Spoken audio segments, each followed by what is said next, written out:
नमस्कार दोस्तों, स्वागत है आपका अपने चैनल फिल्मी लाइफ पर। तो आज हम बात करेंगे most successful director Rohit Shetty के बारे में, जो चाहे अजय देवगन के साथ आए, चाहे शाहरुख खान या रणवीर सिंह या अक्षय कुमार के साथ, उनकी फिल्में सुपरहिट तो साबित ही होती हैं और साथ में 200-300 करोड़ का बिजनेस आराम से कर ही जाती हैं। जहां एक तरफ रोहित शेट्टी को शुरुआती दिनों में काम के महज 35 रुपए मिलते थे और वह इन पैसों को बचाने के लिए भी घंटों पैदल चलकर अपने फिल्म सेट तक जाया करते थे, तो कैसे अपने संघर्ष की दम पर 35 रुपए कमाने वाले रोहित शेट्टी आज 350 करोड़ की कमाई वाली फिल्में दे रहे हैं और पैदल चलने वाले रोहित शेट्टी आज करोड़ों की कारों और बंगलों के मालिक बन चुके हैं। साथ ही साथ आखिर इतने बड़े एक्शन डायरेक्टर के बेटे होने के बावजूद भी रोहित शेट्टी का बचपन इतनी गरीबी में क्यों गुजरा और क्या हुआ जब रोहित शेट्टी की मां पैसों की मदद मांगने के लिए अमिताभ बच्चन के पास गई, और इंडस्ट्री के किस बड़े एक्टर के साथ काम करने के लिए रोहित शेट्टी ने अजय देवगन की परमिशन मांगी, जिन्हें वह अपना बड़े भाई से भी ज्यादा मानते हैं। और भी इस तरह की कई बातें आपको बताएंगे रोहित शेट्टी के बारे में जो शायद ही आप जानते हो। और साथ ही साथ रोहित शेट्टी जो इंडियन पुलिस 4 वेब सीरीज के जरिए एक कॉप यूनिवर्स बनाने की तैयारी कर रहे हैं, उसके बारे में भी आपको जानकारी देंगे। तो बने रहिएगा वीडियो के अंत तक जानने के लिए कैसे 35 रुपए कमाने वाले रोहित शेट्टी आज 350 करोड़ रुपए की कमाई वाली फिल्में दे रहे हैं और उनके संघर्ष की पूरी कहानी के लिए। दोस्तों, 14 मार्च 1974 को बॉम्बे के मशहूर एक्शन डायरेक्टर एमबी शेट्टी के घर जन्म हुआ रोहित शेट्टी का, जो कि इनकी दूसरी पत्नी रत्ना शेट्टी के बेटे हैं, जो फिल्मों में एक जूनियर आर्टिस्ट का काम करती थी। जहां रोहित के पिता की पहली पत्नी विनोदनी से उनके 4 बच्चे थे, 2 बहनें छाया और माया शेट्टी और 2 भाई हृदय और उदय शेट्टी। ये लोग भी फिल्मों में प्रोड्यूसर और डायरेक्टर हैं, पर यह किसी भी तरह से रोहित शेट्टी को अपने आप से रिलेटेड नहीं बताते हैं और उनका कहना है कि उनका रोहित शेट्टी के परिवार से कुछ भी लेना देना नहीं है। जब रोहित शेट्टी बचपन में महज 8 साल के थे तो उनके पिता की डेथ हो गई थी और उनका अच्छा खासा परिवार एकदम से मुसीबत में आ गया था। वहीं इस पर रोहित शेट्टी ने अपने एक इंटरव्यू में बताया भी है कि उनके पिता की डेथ के बाद उनके हालात काफी खराब हो गए थे और उनके घर की 4 एसयूवी गाड़ियां और घर भी बिक गया था, जिसके बाद गुजारा करने के लिए उनकी मां को भी काम करना पड़ता था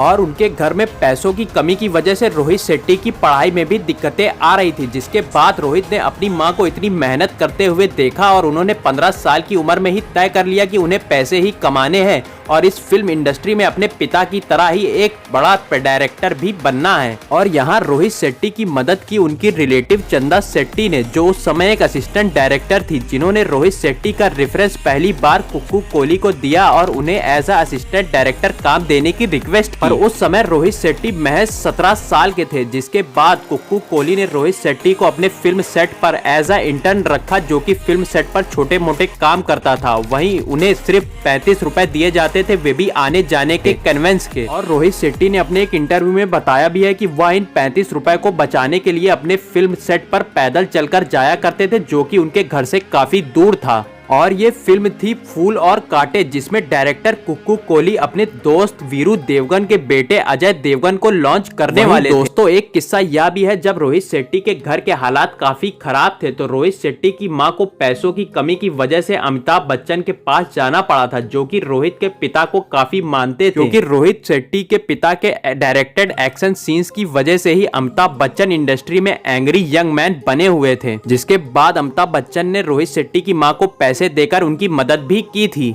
फिल्म फूल और कांटे में एज अ इंटर्न काम करने के बाद 1994 में रोहित शेट्टी ने सुहाग में एज अ असिस्टेंट डायरेक्टर काम किया और अक्षय के बॉडी डबल का भी रोल किया। इसके बाद हकीकत, हिंदुस्तान की कसम और राजू चाचा जैसी फिल्मों में भी रोहित शेट्टी ने एज अ असिस्टेंट डायरेक्टर काम किया। फिल्मों के हीरो थे अजय देवगन, जिनकी रोहित शेट्टी काफी रिस्पेक्ट करते हैं और उनको दोस्त नहीं बल्कि अपने बड़े भाई की तरह मानते हैं। यहाँ तक कि अजय देवगन ने ही रोहित शेट्टी के बड़े बेटे का नाम ईशान रखा है। वहीं इसी के बाद रोहित शेट्टी ने तय कर लिया था कि वह अपनी पहली डायरेक्टेड डेब्यू मूवी में अजय देवगन को ही एज अ हीरो लेंगे और तकरीबन 10 से 12 फिल्मों में एज अ असिस्टेंट डायरेक्टर काम करने के बाद हुआ भी ऐसा, जब उन्होंने अपनी पहली फिल्म डायरेक्ट की जमीन, जिसमें उन्होंने अजय देवगन को हीरो लिया और उनके साथ उन्होंने अभिषेक बच्चन और विपाशा बासु को भी इसमें कास्ट किया। पर फिल्म पूरी तरह से फ्लॉप हो गई, जिसके बाद रोहित शेट्टी के पास बिल्कुल काम नहीं था, क्योंकि उनकी डेब्यू फिल्म ही पूरी तरह से फ्लॉप हो चुकी। फिर रोहित शेट्टी के ऊपर विश्वास दिखाया नीरज वोरा ने, जो कि फिर हेरा फेरी और भूल भुलैया जैसी ब्लॉकबस्टर कॉमेडी फिल्मों के राइटर हैं। और नीरज वोरा ने अपनी कॉमेडी फिल्म की स्क्रिप्ट रोहित शेट्टी को देकर इसे डायरेक्ट करने को कहा, जिसमें फिर से रोहित शेट्टी ने अजय देवगन को कास्ट किया और कॉमेडी फिल्म बनने के बाद यह फिल्म ब्लॉकबस्टर साबित हुई और यह ब्लॉकबस्टर कॉमेडी फिल्म थी गोलमाल। दर्शकों ने काफी पसंद भी किया और 2010 तक गोलमाल के 2 और पार्ट भी बनाए गए। वहीं 2008 में आई गोलमाल रिटर्न्स को रोहित शेट्टी अपने करियर की सबसे खराब डायरेक्टेड फिल्म मानते हैं और 2009 में उन्होंने फिल्म डायरेक्ट करी ऑल द बेस्ट। 2010 से रोहित शेट्टी ने गोलमाल, सिंघम और बोल बच्चन जैसी फिल्में डायरेक्ट करी जो कि सुपरहिट रही और इन्होंने बॉक्स ऑफिस पर धमाल मचाते हुए 150 करोड़ रुपए की कमाई भी की। बोल बच्चन फिल्म के बाद रोहित शेट्टी की एक कंट्रोवर्सी भी सामने आती है जब उनका नाम फिल्म की लीड एक्ट्रेस प्राची देसाई के साथ जोड़ा जाने लगा और खबरें यहां तक आने लगी कि रोहित शेट्टी अपनी बीवी को तलाक देंगे और प्राची देसाई के साथ भी शिफ्ट हो जाएंगे। रोहित ने एक प्रेस रिलीज करके इन सभी बातों को गलत करार दे दिया। वहीं कई हिट फिल्मों के बाद रोहित शेट्टी बन चुके थे इंडस्ट्री के एक टॉप डायरेक्टर जो कि गोलमाल जैसी कॉमेडी फिल्में डायरेक्ट करते हैं, वहीं सिंघम जैसी एक सोशल मैसेज वाली फिल्म जो कि एक सिस्टम पर सटायर होती है। वहीं इसी बीच शाहरुख भी अपने करियर के बुरे दौर से गुजर रहे थे जिनकी रावण जैसी मोस्ट एम्बिशियस फिल्म भी फ्लॉप हो रही थी, पर रोहित शेट्टी ने कहा कि वह अजय देवगन को अपना बड़ा भाई मानते हैं और उन्हीं के साथ ही फिल्में बनाते हैं और अजय की परमिशन के बिना वह शाहरुख के साथ काम नहीं करेंगे। और परमिशन मिलने के बाद शाहरुख खान के साथ रोहित शेट्टी ने फिल्म बनाई चेन्नई एक्सप्रेस जो कि सुपरहिट साबित हुई और लगभग 200 करोड़ की कमाई भी इस फिल्म ने की।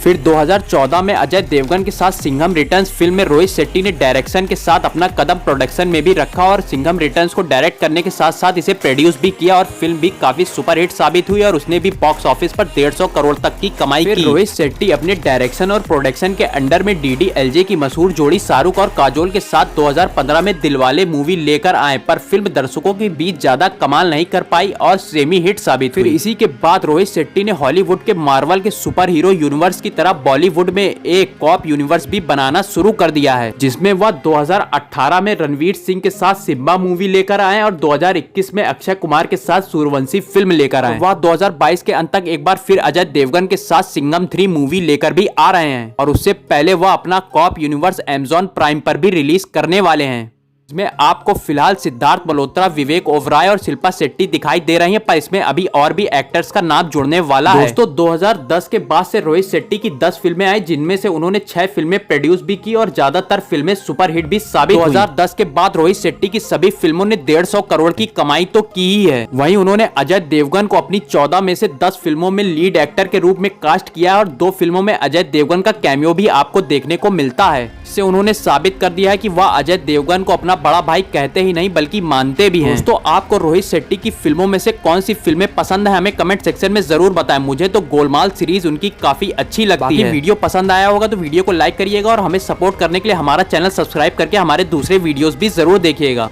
तब तक के लिए नमस्कार दोस्तों, मिलते हैं अगले वीडियो में।